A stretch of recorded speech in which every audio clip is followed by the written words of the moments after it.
John, let's talk a little bit about George W. Bush and the way he used what you call the prerogative power in his presidency.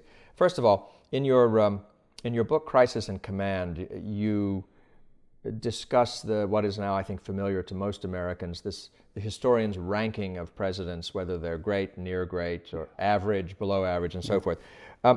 How great was George W. Bush as a president? Where would you put him? We sort of know where they put him, but where would you put him? Yeah, and in my book, I also didn't quite answer that question because it's still been too fresh and won't really know for another 15 or 20 years probably, but I would bet he's going to do better than average. I think he's certainly the people who like Wilentz, who are putting down at the bottom with James Buchanan and so on, I think have really overreacted. I mean, I think the case for him is that he's someone who is very much like a Truman, that he might have been someone unprepared for foreign affairs and national security, but he did confront this big challenge. He made a lot of controversial decisions, but that in the end he set out the basic framework that's going to continue to guide our strategy ever since. Just in the same way Truman bequeathed on to Eisenhower and the people who followed him the basic strategy towards containing the Soviet Union.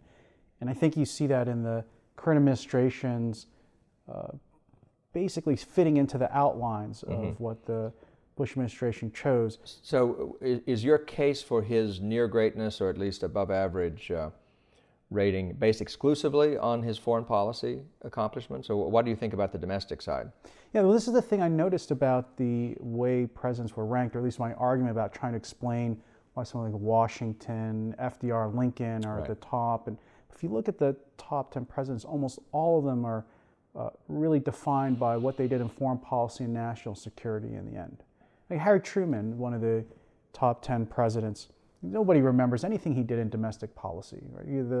What was it called, the square deal or the fair deal, right? It just, everything had to be a deal, right? It was not a great deal, but nobody remembers Truman's domestic policy. Eisenhower's there. Eisenhower didn't have a very significant domestic policy. Most of the presidents, once you take the step back, it really depends.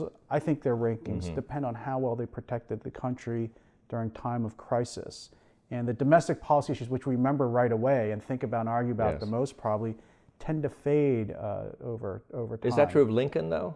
Yeah, I think so. Like the Lincoln, the problem with Lincoln, of course, is the Civil War is really a domestic the great emancipator. issue. Yes, I mean, is that foreign policy or is it domestic policy? I think of it as national security policy. When you think about the pure domestic issues that Lincoln dealt with, which people like you and I, we like to pick and choose, or most people aren't going to remember the Homestead Act, the transcontinental, right, the really domestic parts of the Republican Party platform, which were successfully implemented once all the Democrats left. Yes, right? yes, it helped a lot. It helped a lot. Yes. Makes it easy to pass legislation, but that's not what we remember Lincoln for today either. And I think also Lincoln didn't think of his own presidency as defined by those sort of domestic legislative achievements. Emancipation Proclamation, I think of that all as foreign policy and response to crisis. Well, Clare Boothe Luce's famous formulation that every presidency is defined by a single sentence with an active verb. The sentence, the reductio for Lincoln's administration is, he freed the slaves. Yes, freed the slaves. So what's the similar encapsulation of the Bush administration? That he kept us safe, or how would you put it? Right, prevented another terrorist attack, or really put us on the road is not the best active term, but really create the game plan for defeating Al Qaeda. Just the way I think that's Truman's developed containment. Even though I think Truman's a good parallel. Truman left office extremely unpopular, same approval ratings almost. People forget Truman could have run for office again constitutionally. Right. And he chose not to. I think there's a lot of similarities there. There are some presidents, some great presidents, who we also recognize for what they did domestically. That I want to play Ronald Reagan, who's actually ranking in the polls, really surprised me. And he's coming up. He's number 6 now, which actually might be a little. Number 6 with the bullet, right, as they used to say. In this case, despite the bullet. Yeah. Exactly, and we recognize him for his rejuvenation of the economy, right, deregulation, stopping the growth of the welfare state. But also defeating the Soviet Union, in effect. Yes, and I think that's really what justifies his placement on that list. And you look back, most of the top presidents have that kind of record to them, and they're not really celebrated now for what they did domestically. Well, you could also say that the greatest, I mean, Washington, Lincoln, FDR, all won wars, so they were victorious in wars. Now, do you say that of Bush? Did he win the war against terror, or are we still very much in the war?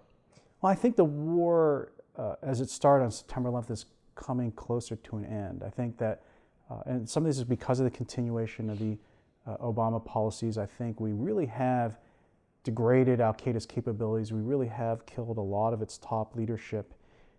That's not our only central national security challenge these days, but that primary one to prevent, I mean, if there's the primary duty of a government, I think, is to protect us from attack from abroad. And if that really is it, I think Bush did succeed. I think he got us 80 to 90% of the way there. He didn't get bin Laden in the end, which I'm sure he would have loved to, but that would have, as a symbolic measure. But in terms of stopping attacks for almost 10 years, more than 10 years now, Bush, I think, really does deserve credit for that. And I think we'll appreciate that once the partisanship of the time recedes. But isn't the Transportation Security Administration a kind of awful monument?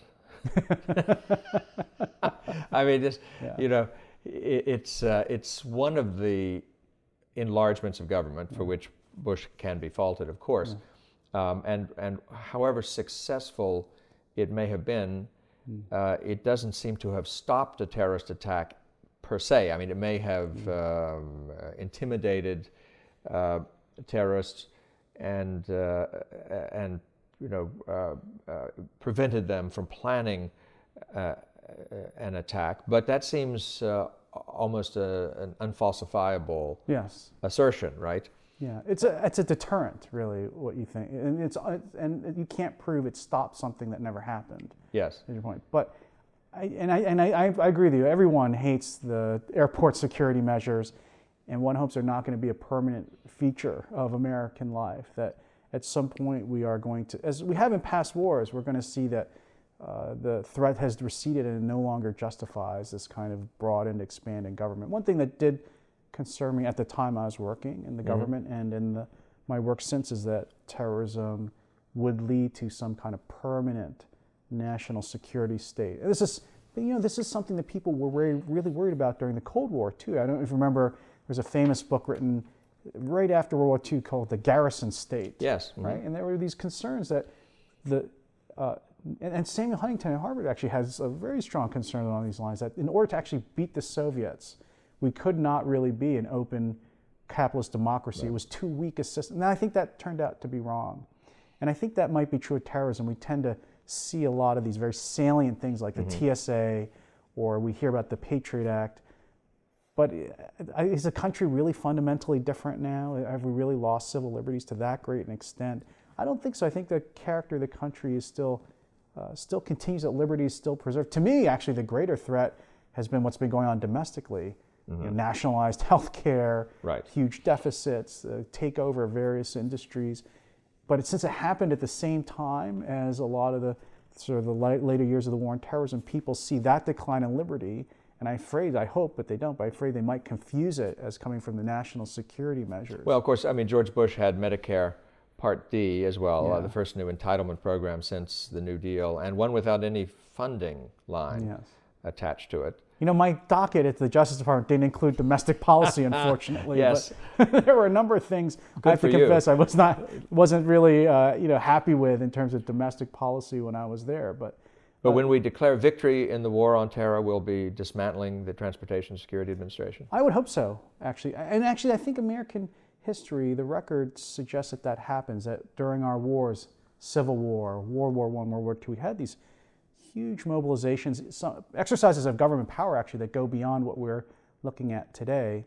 And once the wars were over, they did tend to recede. Right after the Civil War, you have the laissez-faire state, the huge mobilizations of World War I, and all the nationalization of economies all But disappear. at least in the 20th century, the state has shrunk after war, but never back to where it was before the war. Probably I mean, there's true. always been a kind of ratchet effect after each of these wars. That's probably true, and you haven't seen that even start yet. I mean, I do share your concern that with the war on terrorism, you haven't seen a reduction yet in government measures even though the threat does seem to be receding. Now would be a time to reevaluate and ask whether we do need to continue everything, say in the Patriot Act, or all the airport security measures at the same level we have been for the last 10 years.